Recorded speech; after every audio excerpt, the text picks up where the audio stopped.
Après avoir laissé filer des avances à leurs deux dernières parties, les joueurs du tricolore ont pris les choses un peu trop aisément à l'entraînement. Et le pilote Pat Burns n'a pas été long à les rappeler à l'ordre.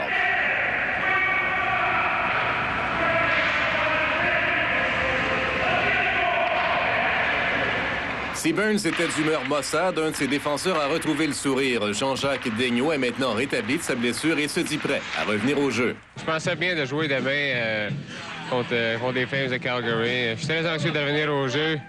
Je pensais pas que la blessure prendrait autant de temps que ça. Je pensais que c'était mineur, mais je suis bien anxieux de revenir au jeu présentement. Pat Burns l'a confirmé, Jean-Jacques Daigneault effectuera un retour au jeu demain et Sylvain Lefebvre devrait être en mesure de prendre part à la rencontre. Un gros camp d'entraînement. Il n'y a pas eu d'une partie, des parties où on peut dire il était le vrai Eric qu'on a quand même connu, mais je ne suis pas inquiète non plus pour son cas. Je pense que c'est une question de travailler avec lui tranquillement, revenir à base. Burns a aussi parlé du statut de l'ailier Mike McPhee qui s'est de nouveau absenté après avoir participé à l'entraînement de la veille. Hier, il a commencé à encore ressentir une certaine douleur et on a pris ça mieux qu'on pousse pas trop fort pour tout de suite. C'est de bonheur, puis ça, ces genres de blessures-là, ça peut traîner pour longtemps si c'est pas bien guéri. La défaite d'hier a relégué aux oubliettes de bonnes performances de quelques jeunes joueurs, dont Jocelyn Lemieux, auteur de son premier filet avec les Canadiens. Pour moi, c'est un peu de surplus. C'est comme un bonus de marquer des buts. Puis ils s'attendent pas vraiment à ça de moi, par contre. Mais je l'ai savouré quand même, ce but-là. Guy Bertrand, au Forum. Ce soir, à Sport Plus, Réginald Savage patiente une autre saison avant de faire le grand saut. Pas l'acquisition de Tom Curvers qui va régler tous les problèmes des Maple Leafs de Toronto. N'affichant qu'une seule victoire en 5 parties, la troupe de Doug Carpenter se retrouvait à Pittsburgh ce soir contre les Pingouins. Et dans cette rencontre, les Pingouins l'ont finalement emporté par la marque de 7-5 face aux Maple Leafs. Mario Lemieux qui a marqué 3 buts et récolté 2 passes dans cette rencontre. Les autres marqueurs pour les Pingouins, Rob Brown, Bob Harry, Randy Gillen et également Jim Johnson. Pour les Leafs, Dan Daou, Daniel Marou. Succès en début de saison chez les Rangers. Garden. Les Rangers ont amorcé le match sur une belle note. Après une incursion en zone adverse, Tony Granato remet une passe parfaite à Darren Turcotte. 2 joueurs des Rangers qui sont complètement seuls. C'est Turcotte finalement qui déjoue le gardien Jacques Cloutier. 1-0 les Rangers. Les Rangers qui devaient enfiler un autre but quelques secondes seulement avant la fin de la première période. C'est le dur lancé de Thomas Sandstrom qui déjoue Cloutier dans la partie supérieure du filet à sa gauche. 2-0 les Rangers. Puis en début de deuxième période, les Hawks qui reviennent à la charge avec un premier but, celui de Troy Murray. Bel effort individuel qui lui permet de se faufiler jusqu'à Van Beesbrook et de le déjouer pour son 3e but de la saison, 2-1 Rangers. En 3e période, les Blackhawks vont niveler le score dès la 2e minute de jeu sur le but de Adam Creighton. Son 3e cette saison, il s'empare du retour de lancer de Wayne Presley pour déjouer le gardien Van Beesbrook. C'est 2-2. Mais les Rangers ont bénéficié d'un avantage numérique à mi-chemin dans la période et Thomas Sandstrom qui s'empare de son propre retour de lancer pour déjouer Jacques Cloutier et redonner les devants à son équipe avec l'aide de Carey Wilson et James Patrick. 3-2 Rangers. Mais Greg Gilbert... Question piège quotidienne, mais nous mettons quand même vos connaissances à l'épreuve. Quelle est la seule équipe invaincue en ce début de campagne dans la Ligue nationale? Croyez-le ou non, mais ce sont les North Stars du Minnesota. La formation de Pierre Pagé recherchait une 5e victoire ce soir à Uniondale contre les Islanders. Et au cours de la première période, les Islanders pressent leurs adversaires en zone adverse et à la suite du mauvais dégagement de Stewart Gavin, Pat Lafontaine récupère une rondelle libre et inscrit son 4e but de la saison. C'est 1-0 New York. Les North Stars n'ont pas mis de temps avant de répliquer lors d'un jeu de puissance. Brian Bellows et Mark Gardner sont laissés seuls devant la cage de Fitzgerald. 3e but cette saison pour Gardner. Puis en fin de première période, les North Stars ajoutent à leur avance, attaque 3 contre 2 et finalement Neil Broughton met à profit la passe de Brian Bellows. Minnesota qui retraite au vestiaire avec une avance de 2-1. Au deuxième tiers, Brian Bellows s'échappe seul devant le gardien des Islanders pour le déjouer avec un puissant tir. C'est 3-1 pour Bellows, un 7e but cette saison. Les Islanders qui reviennent dans le match lors d'un jeu de puissance, le tir des poignets de David Volek déjoue John Casey. L'écart est réduit 3-2. Et avec une seconde affaire en deuxième période, Dave Gagné couronne une poussée de 3 buts des North Stars lors d'une attaque à 5. C'est alors 6-2 pour les North Stars au terme du deuxième tiers. Et finalement, les North Stars vont l'emporter par la marque de 6-3 face aux Islanders. La fiche des North Stars jusqu'à maintenant, 5 victoires, aucune défaite. Tom Curvers avec les Maple Leafs de Toronto. C'est pas pour demain, il y a l'intention de ne pas se présenter à l'équipe. Oui, Tom Curvers qui avait rejoint hier soir les Maple Leafs à Pittsburgh en vue du match de ce soir. Mais ce matin, surprise, Curvers a décidé de ne pas se présenter à l'entraînement quotidien et il a... L'exploit de la journée fera rager les amateurs du Canadien et rappellera de beaux souvenirs à ceux des Nordiques, puisque c'est Dale Hunter qui mérite la mention d'aujourd'hui. Sa fougue et ses 2 buts, surtout, ont permis aux Capitals de Washington de vaincre le Canadien hier soir au Forum par la marque de 4-3. Qui plus est, son 2e but, le but de la victoire, a été marqué en prolongation. Hunter est à se tailler une réputation très enviable dans le domaine des buts marqués en surtemps. À peine d'être revu. Mullen déjoue les défenseurs, approche du gardien Wendell, puis marque. Un grand soir dimanche à Edmonton. Wayne Gretzky est en ville pour affronter ses ex-coéquipiers. Grâce à ce but, il surpasse le légendaire Gordie Howe en tant que meilleur compteur de tous les temps de la Ligue nationale de hockey. 1851 points. Gretzky, le plus grand d'entre tous. Vendredi à Edmonton, les Bruins de Boston sont les visiteurs. Jeu de puissance des Oilers. Mark Messier s'avance à l'aile droite et déjoue Andy Moog. Un 4e but cette saison pour Messier. Mercredi, Buffalo est à Toronto. Mike Foligno bat le gardien Alan Bester avec un incroyable lancer-frappé. Un 2e but pour Foligno cette saison. Mercredi, à Montréal, les Bruins sont les visiteurs. Une montée en porte-pièce de Ross Courtnall. Tout un jeu pour battre le gardien Régent Lemelin. Encore une fois, le jeu de Courtnall qui bat de façon magistrale le gardien des Bruins. Samedi. Ça a duré une quinzaine de secondes. La secousse était d'une intensité d'environ 6,9 à l'échelle de Richter. Et l'épicentre se situe à 8 km au nord de Santa Cruz, donc à une centaine de kilomètres au sud de San Francisco. Depuis, on dit trois ondes de choc ont été ressenties. On dit que la 3e se fait toujours ressentir au moment où je vous parle. Pas de panique pour le moment, dit-on, mais on signale que des gens commencent à quitter la ville, du moins ils essaient de quitter la ville. Alors pour l'instant, il est 20h presque 28 à l'heure du Pacifique. La secousse qui a frappé sur des centaines de kilomètres. Le réseau, vous le voyez, routier a été dévasté. Des sections complètes d'autoroutes se sont effondrées, notamment l'autoroute 880, une voie élevée s'est effondrée. Ça, c'est vers Oakland, en Californie, donc pas loin de San Francisco. Et voici un des 2 grands ponts de San Francisco, le Bay Bridge, qui a vu sa section supérieure s'écraser sur celle du dessous. Un mort confirmé a été ici sur le pont. Voici le Golden Gate Bridge qui, lui, a été heureusement épargné et ouvert à la circulation. Donc, il y a au moins 53 morts jusqu'à présent et les blessés se comptent par dizaines dans les autos, sur la rue où les immeubles se sont effondrés. On signale également de très nombreux incendies, dont celui-ci qui ravage tout un pâté de maisons. Incendie près de la bibliothèque de l'Université de la Californie, dans le quartier Berkeley, de même que près de la marina de San Francisco. Il y a des immeubles effondrés tout autour, un incendie difficile à combattre puisqu'il est alimenté par les conduites de gaz. Des incendies d'une telle intensité que les pompiers épuisés par la chaleur ont dû faire appel aux pompiers volontaires. D'ailleurs, des odeurs de gaz sont signalées un peu partout dans la ville. Les conduites se sont rompues. L'alimentation en eau potable est également coupée. On prévoit même qu'on ne pourra rétablir l'alimentation avant au moins 72 heures. Il ne semble pas qu'il y ait eu de panique, mais les signes de la force de ce tremblement de terre sont évidents dans les rues. Des immeubles, des maisons effondrées qu'on fouille encore pour voir s'il n'y aurait pas des gens à l'intérieur. Des rues, des trottoirs fissurés, de même que les façades des immeubles qui ont perdu une partie de leur revêtement. Maintenant, on dit que l'aéroport, pendant qu'on voit des gens qui ont porte-secours, des blessés, on ne sait pas combien, voici la voiture qui s'est écrasée, enfin qui a été écrasée au moment où une section du pont Bay Bridge s'est effondrée. L'aéroport de San Francisco est fermé à tout trafic aérien. Le terminal a été endommagé, mais il semble qu'il n'y ait pas eu de victimes à l'aéroport de San Francisco. Maintenant, on sait qu'il y a des Canadiens là-bas qu'on estime environ à 100 000 dans la seule grande région de San Francisco. Les affaires extérieures à Ottawa n'ont pour le moment aucune indication sur leur sort. Alors, si on revient à cet épicentre du séisme, il était à 8 km au nord de Santa Cruz, donc à une centaine de kilomètres au sud de San Francisco, qui, au moment où on se parle, est privé d'électricité, d'eau. Les 4 ponts reliant l'est à l'ouest de la ville de Santa Cruz sont fissurés. Un édifice se serait également effondré et on parle juste à cet endroit-là de 6 morts. Alors, pour l'instant, on me dit que nous... Troisième match de la Série mondiale.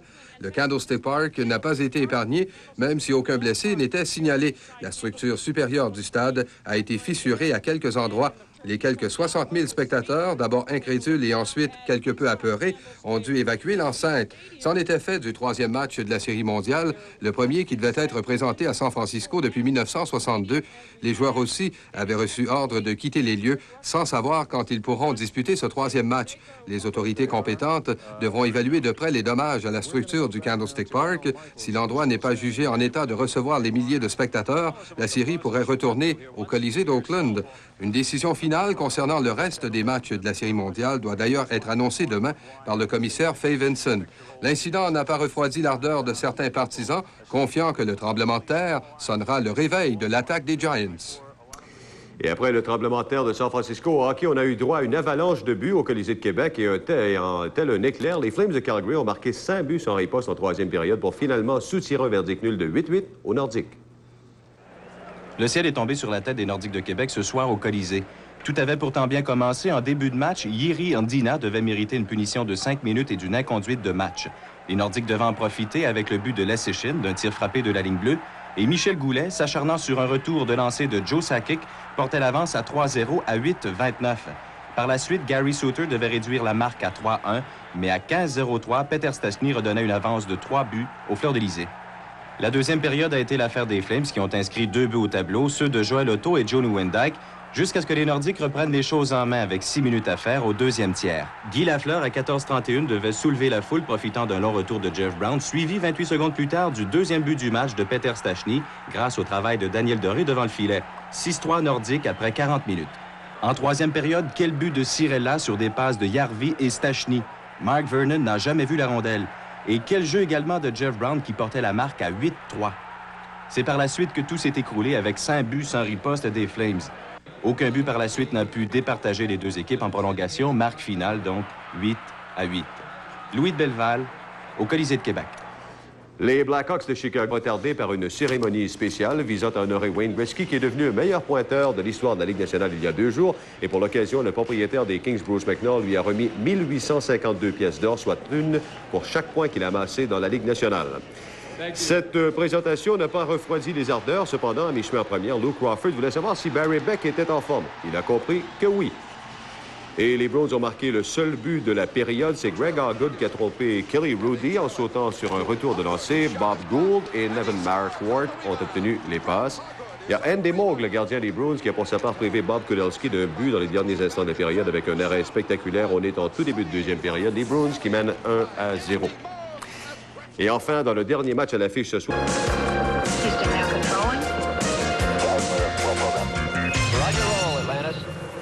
Stéphane Lebeau mène le Canadien à la victoire. Et pas de baseball à San Francisco avant mardi prochain. Bonsoir, mesdames, messieurs. Ici Michel Villeneuve en compagnie de François Bessette et bienvenue à cette édition tardive de Sport Plus. Eh bien, François, les Flames de Calgary n'ont pas eu droit ce soir à leur exercice de tir au pigeon d'argile, comme ce fut le cas hier soir à Québec. Exactement. Les experts s'accordent pour dire que les 2 meilleures formations s'affrontaient ce soir au Forum de Montréal. Eh bien, les 2 équipes ont uni leurs efforts et ils nous ont donné un excellent spectacle. Après avoir effectué une remontée spectaculaire de 5 buts en troisième période hier soir au Colisée de Québec, les Flames de Calgary ne s'attendaient sûrement pas au même genre de match ce soir au Forum. De son côté, l'entraîneur-chef du Canadien, Pat Burns, souhaitait voir ses joueurs rebondir après 2 défaites consécutives en surtemps. Les Flames ont profité d'une supériorité numérique pour prendre les devants. Gary Roberts sur un retour de lancer de Joe Nieuwendyk déjoue Hayward et c'est 1-0. Quelques secondes plus tard, le même scénario se répète durant une pénalité à Chelios. Les Flames menacent, Mullen remet à Gilmore qui ne peut pousser le disque dans le filet et après une, c'est toujours 1-0. En deuxième, les Flames contre-attaquent. McRimmon remet à Ranheim, qui manque une chance inouïe, un filet désert, ce qui n'est pas le cas du défenseur Chris Chelios. Quelques secondes plus tard, au tour du tricolore de Bourdonnais. Mais le filet est sorti de ses amarres. Pendant ce temps, Jocelyn Lemieux marque, mais le but est refusé. Avec 5 secondes à faire au deuxième tiers-temps, Bobby Smith fait dévier un tir de Stéphane Richer derrière Mike Vernon. Et après 40 minutes de jeu, c'est maintenant l'égalité. Inspiré par ce but de fin de période, le trio Richer, Carson et Lebeau revient à la charge. Stéphane Lebeau complète une belle pièce de jeu de ses coéquipiers, son 4e de la campagne, et les Canadiens sont en avant. Puis, quelque chose des plus inusités s'est produit au Forum. Dans le cadre d'une promotion d'une station de radio de Montréal, 2 comiques sont descendus du toit, au grand désespoir de certains et au grand plaisir de d'autres.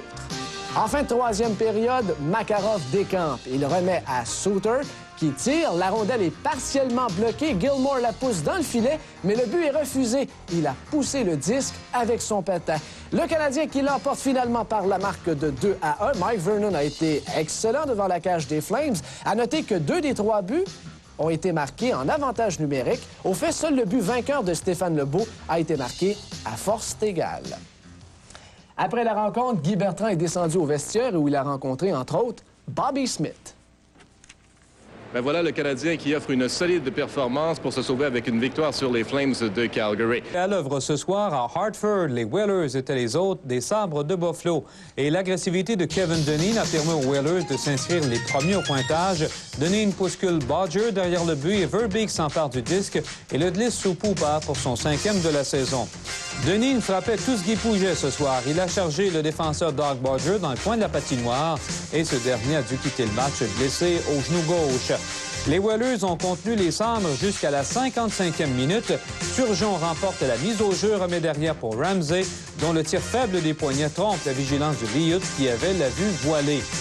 Mais les efforts des Whalers allaient être récompensés. Francis vient prêter main forte à Jordy Hall près du filet de Pupa et Sylvain Côté, venu appuyer dans l'attaque dans l'enclave, complète le jeu pour son premier but de la saison. Le but de la victoire, les Whalers l'emportent 2-1 pour Sylvain Côté, 1 but et une mention d'assistance. Et au classement, le Canadien domine avec 10 points, 3 de mieux que les Sabres. Les Whalers se retrouvent maintenant au 3e rang devant Boston. Les Nordiques sont dans la cave. Le gardien soviétique Sergei Milnikov pourrait effectuer sa première sortie dans l'uniforme des Nordiques demain soir à Chicago. L'entraîneur-chef des Nordiques, Michel Bergeron, a cependant refusé de dévoiler le nom de son gardien pour la rencontre contre les Hawks. Malmené par les Flames hier soir, Stéphane Fiset est demeuré à Québec, le temps de se reposer mentalement. Deblois, Guérard et Finn n'ont pas accompagné l'équipe. Au retour de Chicago, quelques joueurs se verront indiquer le chemin d'Halifax. Pittsburgh ont retrouvé leur rythme de croisière. La troupe de Gene Ubriaco est à la recherche d'une 4e victoire à ses 5 dernières sorties à l'occasion de la visite des Blues de Saint-Louis. Les Blues ont ouvert le pointage en profitant des hésitations de la défensive des Pingouins. Le vétéran Paul McLean remet la rondelle devant le but à Rob Brindamour, qui donne les devants aux siens 1-0. Les Blues récidivent quelques minutes plus tard. Encore une fois, Paul Coffey et ses coéquipiers cafouillent en leur territoire. Paul Cavallini dirige un tir vers le but. Paul Lowry le fait dévier. C'est 2-0. Les choses continuent de mal tourner pour les Pingouins, mais sur ce 3e but des Blues, ils n'y peuvent rien. Une passe de Momesso à Zözel, une autre de Zözel à Adamot. Le tour est joué, c'est 3-0. La tension monte après un 4e but des Blues, mais pour la 2e fois du match, Jay Caulfield et Bob Twist ne parviennent pas à régler leur compte. On se reprendra bien plus tard. Et pour Caulfield et ses coéquipiers, la cause devient pratiquement perdue quand Sergio Momesso, dans un bel effort, marque 5-0 avec son 2e but du match. Et alors que c'est 6-0, Dan Quinn évite le blanchissage aux Pingouins en inscrivant son 3e filet de la campagne. Un bien petit moment de réjouissance. D'ailleurs, Mario Lemieux n'en a connu aucun moment de réjouissance et au contraire, ici, il échappe la rondelle éventuellement au profit de Brett Hall qui porte la marque 8-1, complétant du même coup un tour du chapeau. Chez les Flyers de Philadelphie. Leur seule victoire de la saison jusqu'à maintenant a été au départ des Nordiques de Québec. Une grosse commande les attendait ce soir au New Jersey contre les Devils. Et justement, pas de pitié pour les Flyers. En avantage numérique, bel échange à 2. McLean remet à Fetisov, qui, bien placé dans l'enclave, inscrit les siens au tableau. 32 secondes plus tard, Pete Peters se fait prendre derrière son filet. Un mauvais bond sur la bande qui revient sur la palette de Jeanne Ojanen, qui ne manque pas sa chance, et c'est 2-0. Puis, 1 minute 30 secondes plus tard, superbe pièce de jeu de Sylvain Turgeon qui remet à Kurt Mahler. Peters n'y peut rien et c'est maintenant 3-0. Pauvre Pete Peters. Au tour de la défensive des Flyers de cafouiller au profit de John McLean. Encore une fois, un joueur laissé seul devant le filet. C'est 4-0.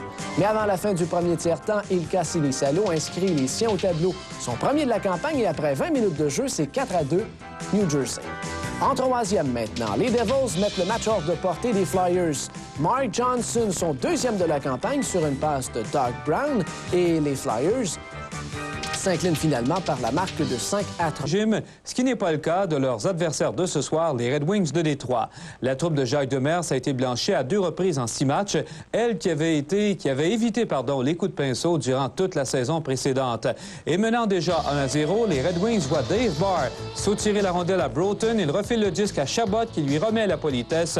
Un deuxième pour Barr en désavantage numérique. Le pauvre Caritako a subi un véritable bombardement en début de deuxième. Galant, puis Fedorko rate des chances incroyables avant que Steve Yzerman ne marque dans un filet ouvert 3-0 Détroit. La chance a finalement souri aux visiteurs. Le tir de Modano dévie sur le bâton de Norwood, puis frappe Gartner à la poitrine, mais ce dernier la refrappe de nouveau au vol pour inscrire son 5e de la campagne.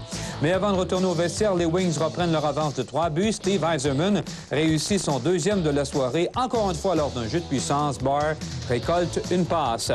Décidément, les unités spéciales ont fonctionné à plein régime. De Murphy, on va le voir à Bellows qui, reculant, il va d'un tir frappé qui bat Hanlon du côté du gant. Un 8e déjà pour Bellows. Et ce n'était pas fini. En désavantage numérique, Gardner arrache le disque à Zombo et remet devant pour Broughton qui déjoue Hanlon avec un tir au ras la glace. L'écart n'était plus que d'1 but, mais c'était trop peu, trop tard. Les North Stars qui écopent de leur première défaite de la saison. Ils ne se posent même plus la question, à savoir si leurs favoris seront battus. Mais bien, par quelle marge ils le seront? Le supplice de Doug Carpenter devait donc, en principe, se poursuivre ce soir avec la visite des coriaces Canucks de Vancouver au Maple Leaf Garden. Ce sont les Leafs qui ont marqué les premiers. Dave Reed et Al Iafrate orchestrent un jeu que termine Lou Franceschetti avec son 2e but de la saison.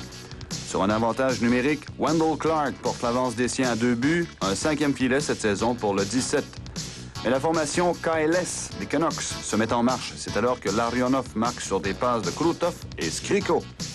Les deux équipes s'échangent un but par la suite. D'abord, Daniel Marois porte la marque 3-1. Mais Doug Ledster réplique moins de 3 minutes plus tard avec son premier de la saison. Les Canucks en viennent même à niveler la marque, mais dans un geste désespéré, Ed Olczyk du coin de la patinoire redonne les devants aux siens, 4-3. Les Maple Leafs mettent ainsi fin à une série de 4 revers en défaisant les Canucks. C'est toujours avéré une patinoire inhospitalière pour les clubs visiteurs, mais ça ne semble pas être le cas cette saison. Les Oilers n'ont pas encore goûté à la victoire en 3 parties à domicile depuis le début du calendrier régulier, mais ils sont en marche. Ils mènent 6-2, c'est en 3e période. Mark Messier a marqué 2 fois pour les Oilers. Glenn Anderson et Jari Kurri sont au nombre des marqueurs. Et du côté des Jets, notons le premier en saison de Dale Hawerchuk. Et après la pause, on devra attendre au moins jusqu'à mardi pour assister au prochain match de la Série mondiale de baseball. Colisée, les hommes de Terry Crisp ont réalisé toute une remontée hier, grignotant en moins de 7 minutes une avance de 5 points des Nordiques.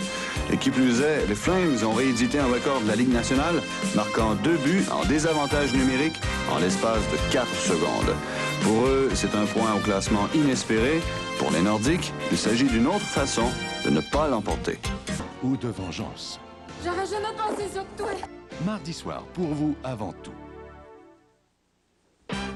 Canadiens, Pingouins, 2 équipes favorites pour remporter le titre de leur division et qui ne connaissent pas un bon départ. Les Pingouins misent sur le meilleur marqueur au cours des 2 dernières saisons, mais Mario Lemieux connaît lui aussi un départ difficile.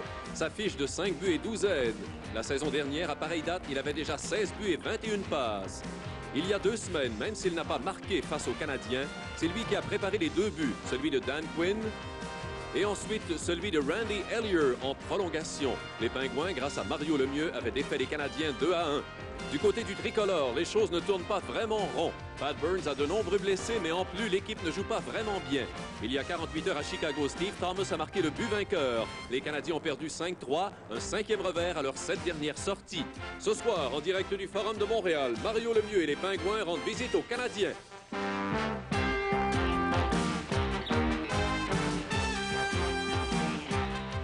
la soirée du hockey Molson à Radio-Canada. Le tir et le but! Oh, voilà le tir. Il est venu faire l'arrêt avec le bâton. Seul avec le gardien. Carbono, le tir et le but! Guy Carbono.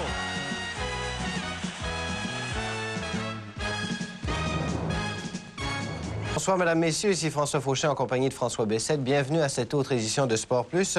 François, avant de parler des matchs que disputaient ce soir le Canadien et les Nordiques, on va plutôt parler de cet important échange impliquant les Red Wings de Détroit et les Oilers d'Edmonton. Bon, on en parlait depuis quelques jours, justement, de cette fameuse échange, même si Jacques Demers avait démenti. Importante transaction impliquant 6 joueurs avec les Oilers d'Edmonton. Pierre Politique a plus de détails. Les Red Wings reçoivent Carson, en plus de l'ailier droit Kevin McClelland et un choix de 5e ronde au repêchage de 91. En retour, les Wings cèdent l'ailier gauche Peter Klima, les centres Joe Murphy et Adam Graves, ainsi que le défenseur Jeff Sharples.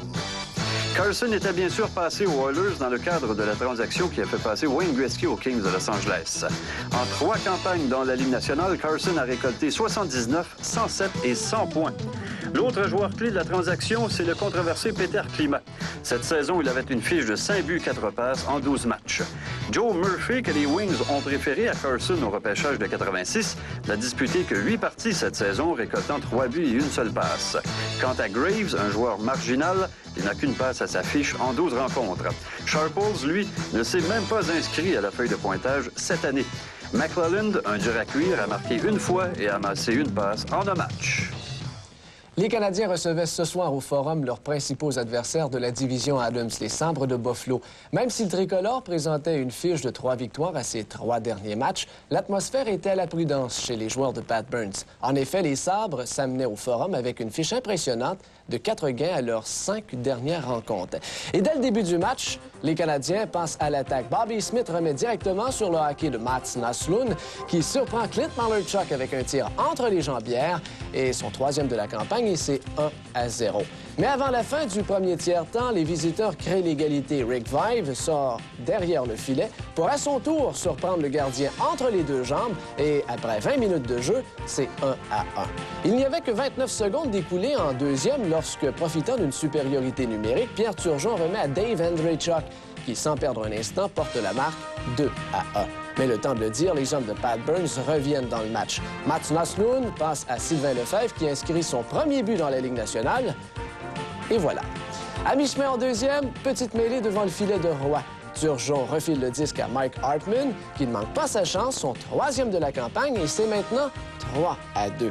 En 3e, les Sabres profitent de la maladresse de Ross Courtnall dans son territoire pour doubler leur avance. Pierre Turgeon intercepte et marque son 6e de la campagne, et c'est 4-2. Avec une 38 à faire en 3e, les Canadiens ont 2 hommes de plus sur la patinoire lorsque Chris Chelios profite d'une rondelle libre à l'embouchure du filet et l'écart n'est plus que de 1. Mais ça ne sera pas suffisant et les Sabres l'emporteront par la marque de 4-3.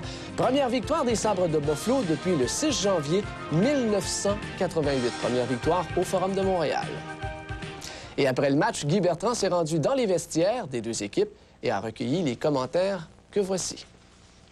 La première période, c'était assez serré. Les jeux sont assez serrés. Et puis, ça finit je pense. Et puis la deuxième... Les gars travaillaient tout seuls, puis on voulait marquer des buts. Et l'offensive, c'est important, l'offensive. Très important, l'offensive. Mais quand tu laisses ta défensive, c'est ça qui arrive. Pendant ce temps, à New York, c'était soirée de grandes retrouvailles entre les joueurs des Nordiques et des Rangers. Et comptant l'entraîneur-chef Michel Bergeron, il y a 6 membres des Nordiques qui ont déjà fait partie de l'organisation new-yorkaise. Organisation qui a beaucoup changé depuis 1 an et qui s'est dotée d'une surprenante équipe, les Rangers, premiers au classement général.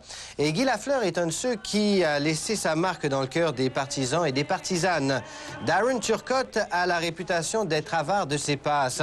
En avantage numérique, Turcotte a été fidèle à sa réputation. Il traverse la patinoire de bout en bout pour inscrire le premier but du match. Il y a eu du brasse camarade en première période. Les défenseurs Robert Picard et Joe Cirella qui attendent le feu vert pour se mêler à la fête. Ils l'obtiennent de Bergeron. Ce fut des retrouvailles sans grand dégâts impliquant principalement Randy Muller et Ken McRae. En deuxième période, comme pour me faire mentir, Turcotte effectue une très belle passe à Brian Leach qui va déjouer le défenseur et avant de loger la rondelle dans le haut du filet. Le quatrième cette saison pour l'excellent défenseur des Rangers. Le duo Turcotte-Leach a poursuivi son beau travail. C'est le gardien John Van Beesbrook qui relance l'attaque avec une belle passe à Leach qui remet à Turcotte. Finalement, Leach qui glisse la rondelle entre les jambières de Fizet. 3-0 Rangers. Les Nordiques ont finalement réussi à percer la muraille des Rangers. C'est le tir de Stephen Finn, la rondelle qui dévie sur Jeff Jackson avant de glisser doucement derrière Van Beesbrook. Mais les Rangers ont repris une avance de 3 buts quelques minutes plus tard. C'est la rondelle lancée par Thomas Sundstrom qui dévie sur le patin de Leschyshyn et pénètre dans la cage 4-1 après 40 minutes de jeu. En troisième période, les Rangers mettent de la pression en zone des Nordiques. C'est Fizet qui va bloquer le premier tir, le deuxième, mais pas le troisième, effectué par John O'Grodnik, son 10e but de la saison. Pas si mal pour un joueur que l'on disait fini. Les Rangers l'ont finalement emporté par la marque de 6-1. Le dernier but réussi par Tony Granato a souligné ses 2 buts pour Brian Leach, 1 but 3 passes pour Darren Turcotte. Quant aux Nordiques, il s'agit d'une 5e défaite consécutive. La réputation du Garden de Boston n'est plus à faire. Les joueurs des Bruins l'adorent alors que les joueurs adverses ne pensent qu'à une chose, en sortir. Ce soir, les Kings de Los Angeles étaient les visiteurs. Et curieusement, la bande de Gretzky connaît beaucoup de succès sur la route cette saison avec une fiche de 5 victoires en 7 matchs. Auteur d'une performance de 6 points à sa dernière sortie, Wayne Gretzky a eu plus de difficultés. En première, il se fait voler un but par la belle glissade de Régent Lemelin. Les Bruins vont répliquer presque immédiatement l'autre bout. Bel échange à l'entrée du territoire de Rob Cimetta et Andy Brickley qui cède le disque à Cam Neely.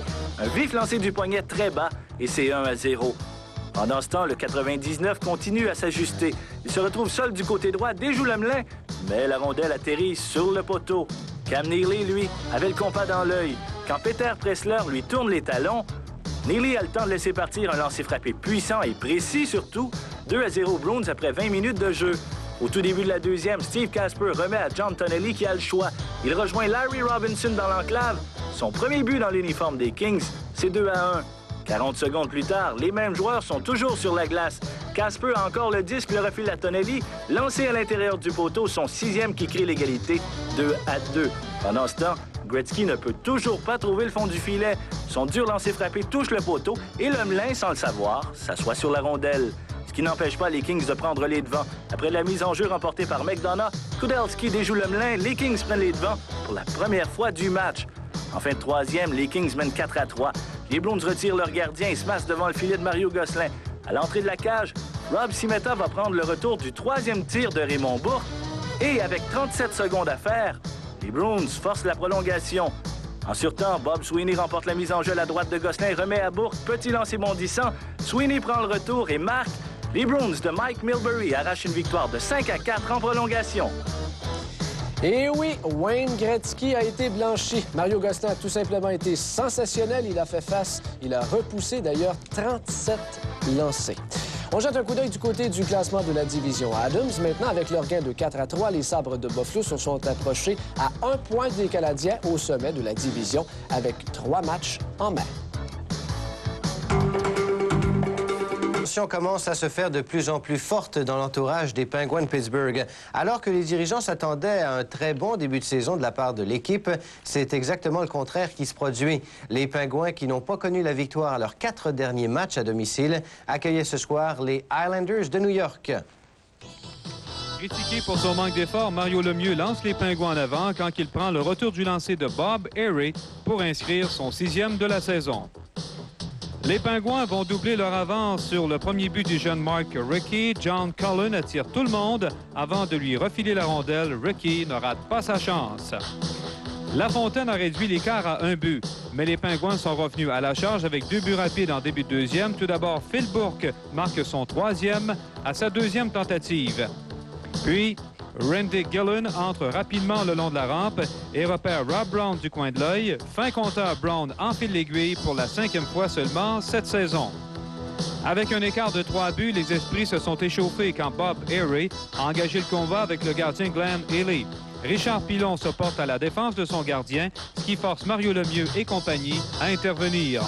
Tirant de l'arrière 5-1, les Islanders ont continué de travailler de McKellar à Volek, l'arrêt, mais McKellar saute sur son retour et marque son 2e. Les Pingouins l'emportent 5-2, ce qui met un terme à une série de 4 défaites à domicile. Soirée pépère pour le Grand Mario, un seul but. Les Islanders qui ont dominé 34-24 au chapitre des lancers, mais Frank Pietrangelo a été à la hauteur. Il y a quelques mois, personne n'aurait été intéressé à un match entre les North Stars du Minnesota et les Blackhawks de Chicago. Les choses ont changé. Et ce soir, cet affrontement correspond à un duel entre les 2 meilleures équipes de la division Norris, ou encore mieux, un match entre 2 des 5 meilleures formations du circuit.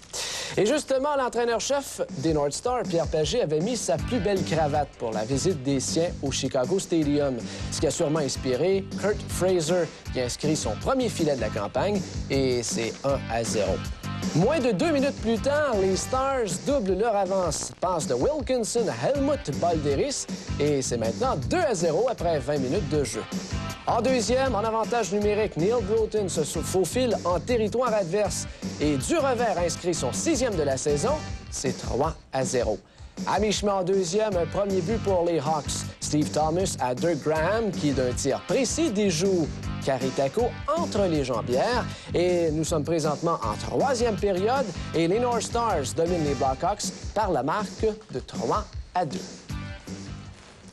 Après la pause, Richard Raymond est élu entraîneur de l'année du baseball amateur. L'exploit du jour appartient aux joueurs des Red Wings et des Flyers qui ont usé tous les gardiens à leur disposition dans un match nul de 5-5 hier. Chez les Wings, insatisfait de la tenue de la recrue Tim Cheveldae, Jacques Demers l'a remplacé par Glenn Hanlon, qui n'a guère fait mieux cependant. Chez les Flyers, une blessure à Ken Ragutt a forcé Paul Holmgren à utiliser Pete Peters, qui a cédé 2 fois dès la première minute de son entrée en jeu.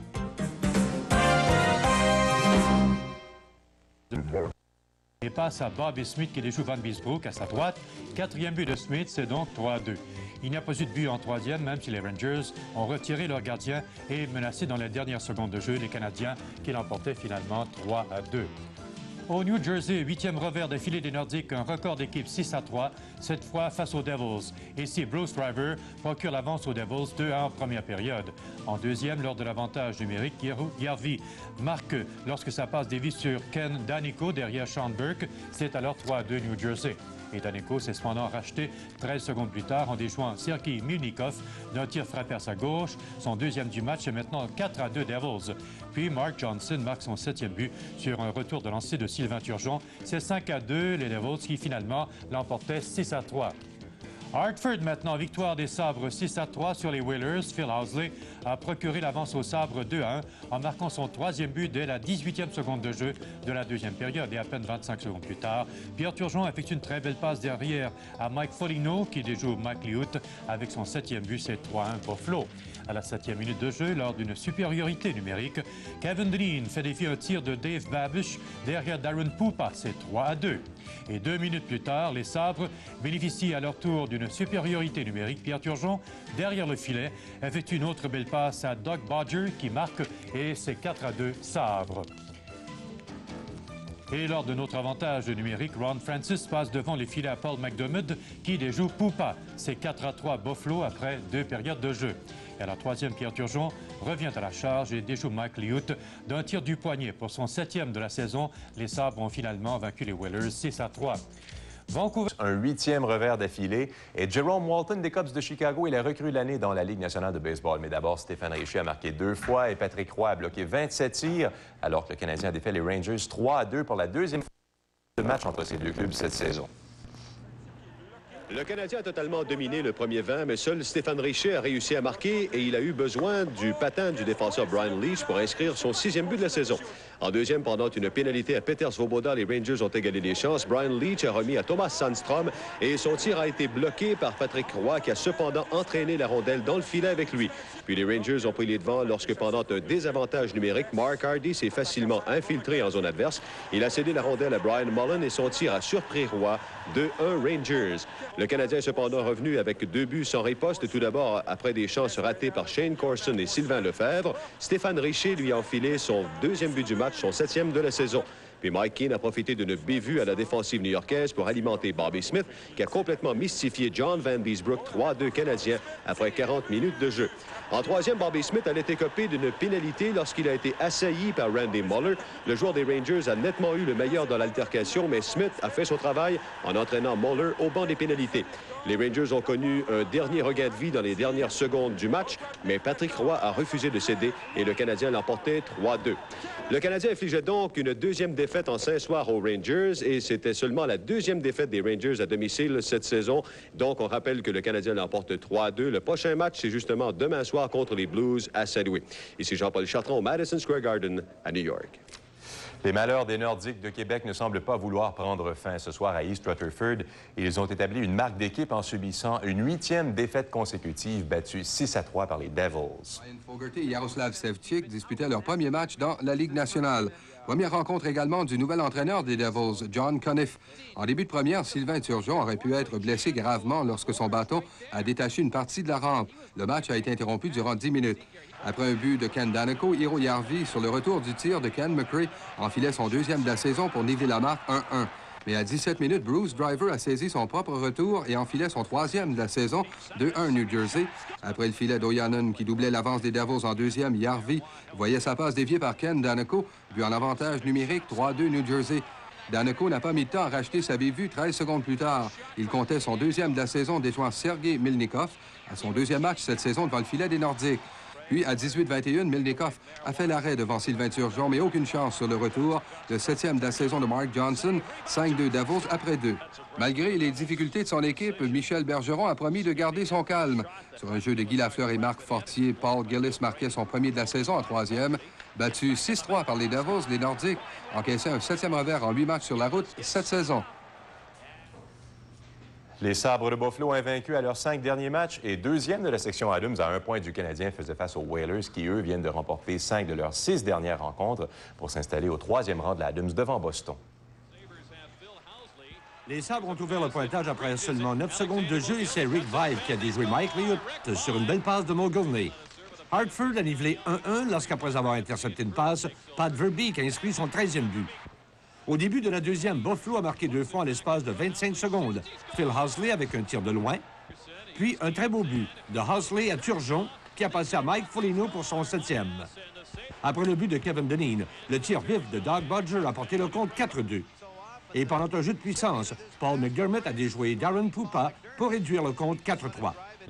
Les Sabres ont marqué 2 fois en 3e. Un beau but de Pierre Turgeon, son 7e de la saison, et Christian Ruutu a complété le pointage 6-3 en marquant en désavantage numérique dans un filet désert.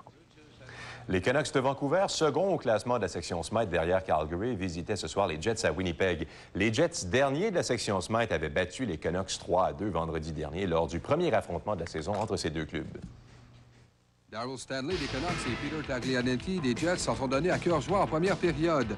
Les Jets ont profité d'un avantage numérique pour ouvrir le pointage. Paul Fenton déviait le tir de Pat Ellenuk derrière Steve Weeks. 1-0 les Jets. Un peu plus de 3 minutes plus tard, Igor Larionov a remis derrière à Doug Lidster. Le 2e de la saison de Lidster nivelait la marque 1-1. Tôt en 2e période, le tir de la ligne 2 de Dave Ellett dévié par Gord Donnelly.